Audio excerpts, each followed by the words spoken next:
تمہید کے بعد آپ بچوں کو بغور سننے کی تاکید کے ساتھ عبارت کی قرأت کریں۔ آپ کے لیے میں قرأت کرتا ہوں۔ سائنس کے کرشمے۔ وہ دور گزرے زیادہ عرصہ نہیں ہوا جب زندگی سادہ لیکن مشکلات سے بھری ہوئی تھی۔ ایک مختصر سفر بھی کئی دنوں پر محیط ہوتا تھا اور اس میں ان گنت مصائب کا سامنا کرنا پڑتا تھا۔ اس وقت کو گزرے بھی زیادہ عرصہ نہیں ہوا جب ہم دنیا و ما فیہا سے بے خبر رہتے تھے۔ یہ بھی کل ہی کی بات لگتی ہے جب دور دراز بسنے والوں کے کان اپنے پیاروں کی آواز سننے کو ترس جایا کرتے تھے اور آنکھیں سونی رہتی تھیں۔ اللہ تعالی نے انسان کو عقل و شعور عطا کیا ہے۔ اس نے سوچ بچار اور سوجھ بوجھ کے سے ایسے بہت سے مسائل کا حل تلاش کر لیا۔ سائنس کے ذریعے سے ایسی ایجادات ہوئی ہیں کہ عقل دنگ رہ گئی ہے۔ جدید ٹیکنالوجی کا استعمال کرتے ہوئے دنوں کا سفر چند گھنٹوں کا رہ گیا۔ اپنے پیاروں کو دیکھنے یا ان سے بات کرنے کے لیے ایک بٹن دبانے کی ضرورت پڑتی ہے اور ہزاروں میل دور بیٹھے دوستوں اور رشتہ داروں سے ہم ایسے گفتگو کر لیتے ہیں جیسے ایک ہی میز پر آمنے سامنے بیٹھے ہو۔ وہ لوگ جو دنیا سے بے خبر رہتے تھے اب دنیا بھر کی خبریں اور معلومات انٹرنیٹ کی بدولت گھر بیٹھے کسی بھی وقت حاصل کر لیتے ہیں۔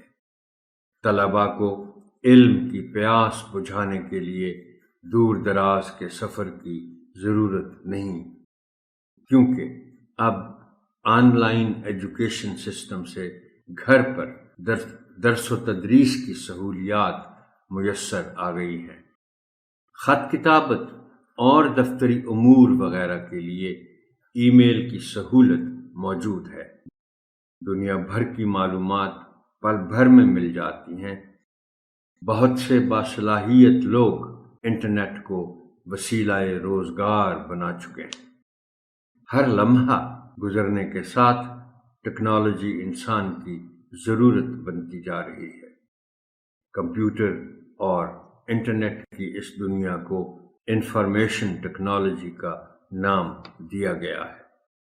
ان سب چیزوں کا تعلق بنیادی طور پر سائنس کے ساتھ ہے۔ تمام ایجادات سائنسی تحقیق کا ہی نتیجہ ہے۔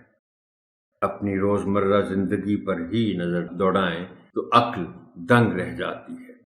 بجلی، television, telephone, fridge, air conditioner, washing machine اور پنکھے جیسی بے شمار ایجادات نے انسانی زندگی کو کس قدر آرام دہ بنا دیا ہے۔ ان آسائشوں کے ساتھ ساتھ سائنس نے صنعت، زراعت اور طب کی دنیا میں بھی انقلاب برپا کر دیا ہے۔ صنعتی شعبے میں نت نئی مشینوں کا استعمال بڑھ رہا ہے اور اس کے نتیجے میں نئی نئی مصنوعات سامنے آ رہی ہیں۔ دنیا کو اگر نئی نئی بیماریوں کا سامنا کرنا پڑ رہا ہے تو سائنس نے ان بیماریوں کے علاج کے لیے مؤثر دواؤں کی دریافت میں بھی کوئی کسر نہیں چھوڑی۔ دواؤں کے ساتھ ساتھ جراحت کے میدان میں بھی ناقابل یقین پیش رفت ہوئی ہے۔ سائنس نے زراعت کو بھی نظر انداز نہیں کیا۔ ہل اور بیلوں کی جگہ ٹریکٹر اور تھریشر آ گئے ہیں۔ سائنسی تحقیق کے نتیجے میں نئے نئے بیج بنائے گئے ہیں جن سے زرعی پیداوار میں خاطر خواہ اضافہ ہو رہا ہے۔ اس میں کوئی شک نہیں کہ سائنس اور ٹیکنالوجی نے انسانی زندگی پر بے شمار مثبت اور مفید اثرات مرتب کیے ہیں۔ تاہم اس کا ایک منفی رخ بھی ہے جس کا تعلق جدید اور تباہ کن جنگی اسلحہ سازی سے ہے۔ موبائل فون اور انٹرنیٹ سے وقت کے ضیاع کی مثال بھی ہمارے سامنے ہے۔ اصل میں یہ انسان کے فکر و عمل پر منحصر ہے کہ وہ سائنس کو کن مقاصد کے لیے استعمال کرتا ہے۔ مثال کے طور پر اگر ہم انٹرنیٹ کی سہولت سے مستفید ہونا چاہتے ہیں تو ہمیں اس کے منفی استعمال سے اجتناب برتنا ہوگا۔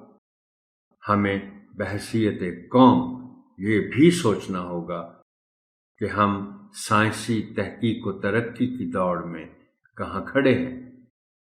ضروری ہے کہ ہمارے طلبہ سائنسی علوم شوق اور محنت سے پڑھیں اور علم کے میدان میں نہ صرف نام پیدا کریں بلکہ ملک و قوم کی ترقی میں نمایاں کردار ادا کریں۔